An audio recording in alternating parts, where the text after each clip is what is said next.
थमा का ट्रेलर जैसे स्टार्ट हुआ इसने हमारे ऊपर डिटेल्स की बौछार करनी चालू कर दी। ट्रेलर के पहले ही सीन में रश्मिका का कैरेक्टर नवाज के कैरेक्टर से कहता है कि तुम एक बेताल हो, which kind of indicates the origin of this character.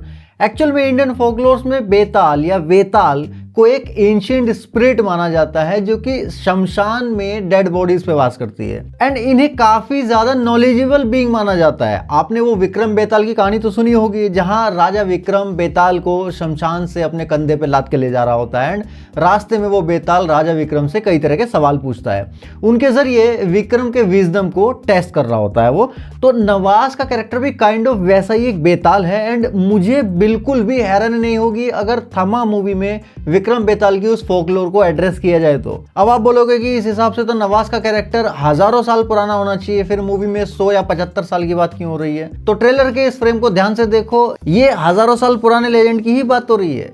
यहाँ रश्मिका का कैरेक्टर कहता है कि तुम्हें इस पृथ्वी और इंसानों की सुरक्षा के लिए बनाया गया है। तो सवाल ये आता है कि बनाया किसने है? एंड चूंकि बेताल का संबंध शमशान से होता है एंड शमशान की देवी माना जाता है माता चामुंडा को, जिनकी मूर्ति भी हमने देखी ट्रेलर में, तो उन्होंने ही बेतालों का निर्माण किया होगा मोस्ट प्रोबेबली। लेकिन प्रेजेंट टाइमलाइन से लगभग 75 या 100 साल पहले कुछ ऐसा हुआ होगा जिसकी वजह से नवाज का कैरेक्टर रोग हो गया एंड फिर उसको सिल्वर चेन्स में बंदी बना लिया गया। अब यहाँ एक और ध्यान देने वाली बात यह है कि हॉलीवुड मूवीज में हम जिन्हें वैम्पायर्स के नाम से जानते हैं उन्हीं मिथिकल बीइंग को MHCU में बेताल कहा जा रहा है, यानी कि बेतालों के ऑलमोस्ट सारे ट्रेट्स वही होंगे जो हम अभी तक वैम्पायर्स के देखते हुए आए हैं, वही इंसानों का खून पीना एंड उन्हें अपने जैसा बना देना। नवाज का कैरेक्टर कहता भी है कि आज से हम इंसानों का खून पीना शुरू करेंगे, नए नए बेताल पैदा करेंगे, हमारी सेना बनाएंगे, विच टिपिकली रेफर्स कि वो एक वैम्पायर आर्मी की बात कर रहा है।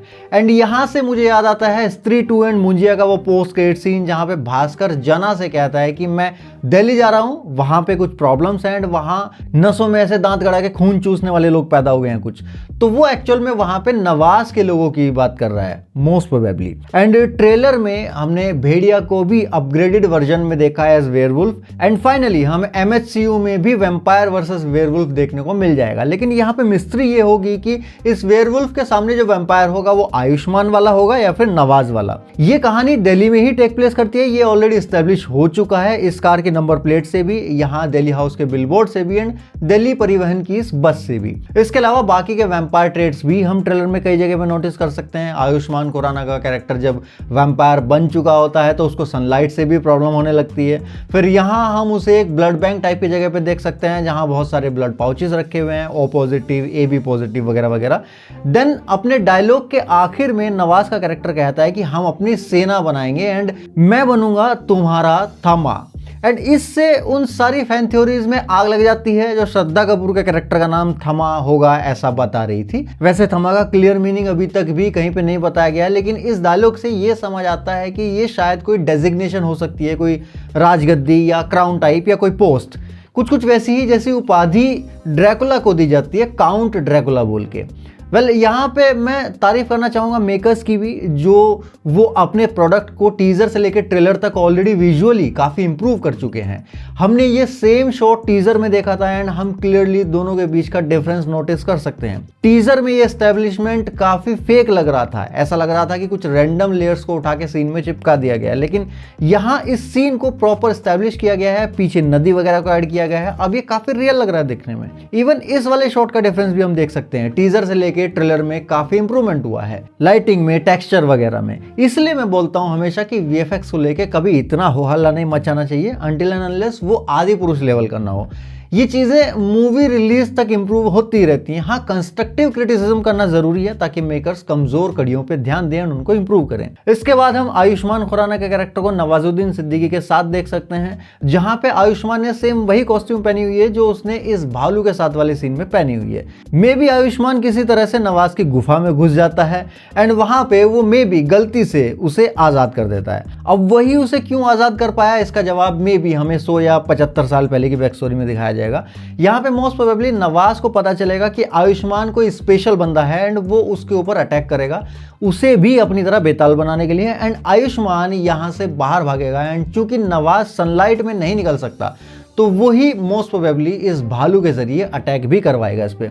एंड यहीं पे हम देखेंगे कि आयुष्मान की जान बचाने के लिए फिर रश्मिका सामने आती है अपने असली रूप में, जहां पे वो उसकी जान बचा के उसको पद्दी बिठा के कहीं पे लेके जा रही है। इवन एक रोमांटिक मोमेंट भी है दोनों के बीच में। एंड यहाँ हम आलोक के फेस पे चोट साफ नोटिस कर सकते हैं, यानी कि ये भालू वाले इंसिडेंट के बाद का ही सीन है। यहाँ एक सीन है जहां हम देख सकते हैं कि रश्मिका के कैरेक्टर को सेम कॉस्ट्यूम में एक जगह दिखाया गया है, जो कि शायद जंगल में उसका कोई पर्सनल स्पेस हो सकता है। यहाँ में भी वो घायल आलोक को लेके आई है उसको रेस्ट वगैरह करवाने के लिए या उसको ठीक करने के लिए, जो भी जुगाड़ वो कर रही हो। फिर यहीं पे उनके बीच रोमांस पनपना चालू हो जाता है। एंड वो लोग फिर बस की छत पे बैठ के घर भी वापस जाते हैं, जहां पे अभी भी हम आलोक के फेस पे चोट के निशान देख सकते हैं। फिर यहां से कहानी में आयुष्मान को पावर्स मिलने वाला चंक आएगा। उसको पावर्स कैसे मिली, वो बली वाला क्या सीक्वेंस है, उसको डिटेल में मैंने टीजर ब्रेकडाउन वाली वीडियो में डिस्कस किया हुआ है, वो जरूर चेकआउट कर लेना। इवन उसी से कनेक्ट करते हुए यहाँ हम ट्रेलर में एक शॉट देख सकते हैं जहां पे वही सिल्वर चेन्स जो हमने नवाज के कैरेक्टर के हाथ में बंधी हुई देखी थी, वो हम यहाँ पे रश्मिका के कैरेक्टर के हाथ में बंधी हुई देख सकते हैं। विच शोज की रश्मिका भी वैम्पायर ही है, लेकिन वो शायद कुछ अलग टाइप के वैम्पायर है। इसके लिए मैं अलग से एक वीडियो बनाऊंगा। इसके बाद हम आयुष्मान को देखते हैं, जो पावर्स मिलने के बाद अब एक्चुअल में वैम्पायर जैसा दिखने के लिए क्लासिक कॉस्ट्यूम वगैरह पहन के सामने आता है। मतलब वो पावर्स की फील ले रहा है यहाँ पे, या कह सकते हैं अपने आप को एक्सेप्ट कर रहा है, अपनी पावर्स को एम्ब्रेस कर रहा है, जिसको सिंबलाइज करते हुए यहाँ हम एक बिलबोर्ड भी नोटिस कर सकते हैं जहां पे लिखा है fuel your power, unleash the beast.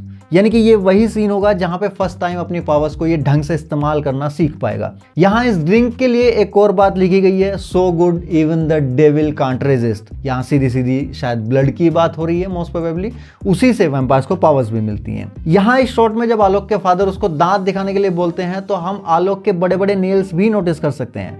Trailer में हमने आलोक की माँ को भी देखा, जिनका कैरेक्टर गीता जी प्ले कर रही हैं, जिनको हम 12th फेल से लेके फुकरे तक काफी आइकॉनिक रोल्स में देख चुके हैं। फिर ट्रेलर में भर भर के Meta jokes and pop culture references थे, लाइक समय रैना का ये तो क्रेजी हो गया, एंड लप्पू सा आलोक है। इवन वो डेमियन गर वाला म्यूजिक भी चालू है, जिसकी रील्स काफी वायरल हुई थी।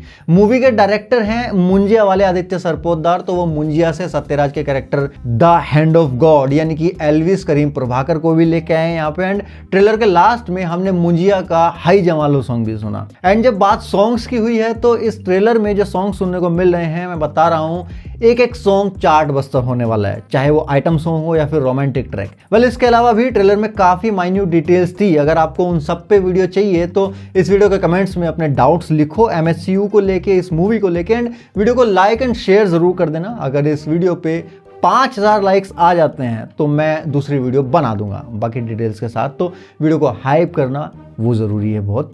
मिलते हैं नेक्स्ट वीडियो में, तब तक के लिए सायोनारा।